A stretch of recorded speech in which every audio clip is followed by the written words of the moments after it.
Bonjour, aujourd'hui on se retrouve pour une vidéo qui doit nous permettre de monter quelques lampes en dérivation, donc des lampes identiques en dérivation d'un générateur 6 volts. Donc première chose à faire, c'est de vérifier comme à notre habitude l'inscription sur le culot. Ici c'est noté 6 volts 0,1 ampère, donc on s'en servira pour la deuxième partie du problème, la dernière partie. Et sur cette lampe on a exactement le même nom, c'est-à-dire 6 volts 0,01 ampère. Donc elles sont montées en dérivation, donc toujours comme à mon habitude, puisqu'on arrive en fin de chapitre finalement. Je pars du pôle plus du générateur pour essayer de donner un sens à mon montage et essayer de me repérer au mieux. Donc voilà, je vais dans la première lampe, la lampe L1, puis dans la lampe L2. Ensuite, j'opère le retour, le premier retour, donc le retour de la lampe L1, et finalement le retour de la lampe L2 sur cette liaison qui va préfigurer le même, qui va montrer le même potentiel électrique, donc équipotentiel. Alors ça va être intéressant justement pour nos conclusions dans nos mesures. Alors nos mesures, comment on les fait? Donc ici on a un appareil de mesure qui est le voltmètre. Donc on va mesurer la tension aux bornes du générateur, la tension aux bornes de la première lampe et la tension aux bornes de la deuxième lampe. Donc, voilà. Donc je peux d'ores et déjà installer mes commutateurs, mes sélecteurs de tension sur la bonne valeur, 0. Et puis bien venir mesurer depuis la borne V sur la borne plus du générateur, depuis la borne COM sur la borne moins du générateur. On peut voir que lorsque je mets en marche le générateur de 6 volts, je mesure à ces bornes, aux bornes du générateur, une tension de 5,99 volts, quasiment 6. Donc la donnée constructeur est plutôt bonne, à moins d'1% près, donc on est sur une bonne valeur. Ici, je continue mon branchement. Donc là, la borne V. Et ici, la borne COM. Donc la tension aux bornes de la lampe L2 est de 6 volts. Elle est en fait égale à celle du générateur. Et la tension aux bornes de la lampe L1 est elle aussi comparable à celle du générateur. Donc en fait, on a les mêmes tensions aux bornes de chacun des dipôles dans un montage en dérivation, pardon. Donc on se retrouve effectivement avec ce que je disais tout à l'heure, une liaison équipotentielle. Donc on a le même potentiel finalement, puisque le but du fil ici, c'est d'apporter le potentiel électrique aux bornes de ces dipôles. Donc dans la deuxième partie du montage, on nous demande qu'en est-il finalement avec deux lampes différentes. Donc là, pour éviter d'avoir à tout recommencer, je vais changer ma lampe et je vais prendre une 6 volts 0,35 ampères. Donc je vais la mettre à la place de la lampe L2. Voilà. Et on va regarder ce qui se passe.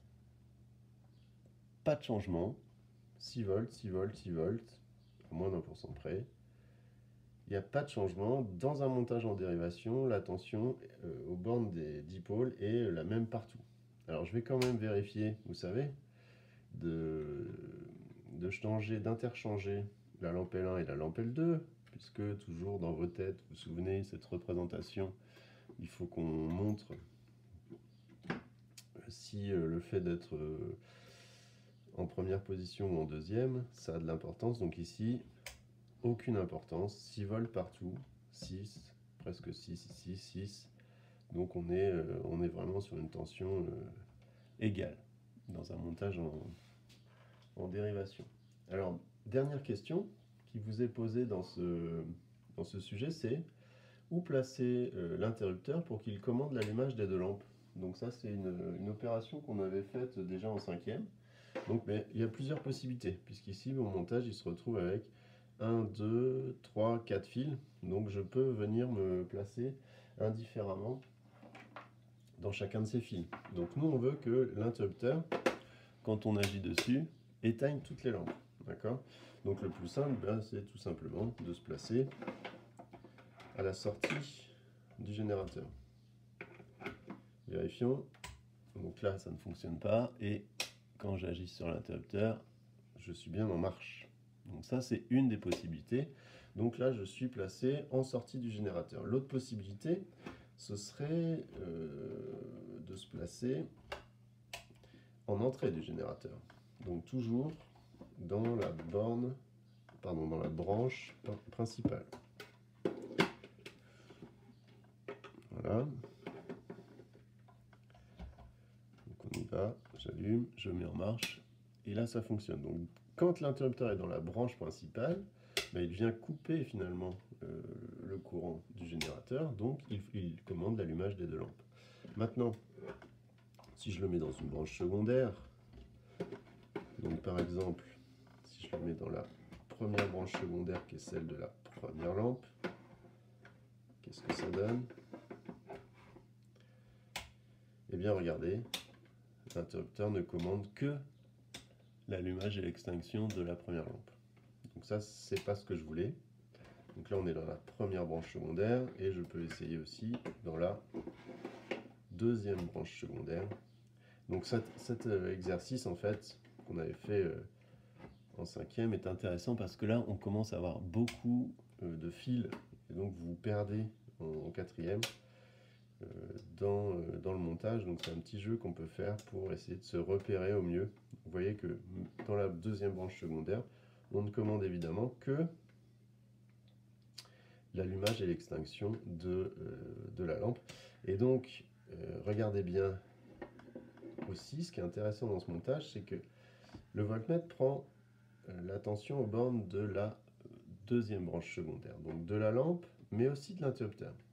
Quand l'interrupteur est ouvert, on a vu que la tension aux bornes de l'interrupteur était celle du générateur. La lampe est éteinte. Quand, au contraire, l'interrupteur est fermé, la lampe est allumée, logique. Mais cette fois-ci, la tension aux bornes de l'interrupteur est nulle. En revanche, la tension aux bornes de la lampe, elle, est celle du générateur puisque la lampe est allumée. Donc on retrouve un peu tout ce qu'on avait dit jusqu'à présent. Voilà. Alors comment estimer la tension aux bornes de chacun des dipôles de ce montage sans faire les mesures? Ben, c'est tout simple. Il suffit, encore une fois, je l'annonce, je le redis, de regarder la tension et l'intensité qu'il y a de noté sur le culot, puisque c'est ça qui commande le passage de l'intensité et finalement on doit puisqu'elle est normée, indiquer, appliquer la tension demandée par le récepteur, sinon il risque de ne pas bien fonctionner. Voilà, merci de m'avoir suivi, à très bientôt.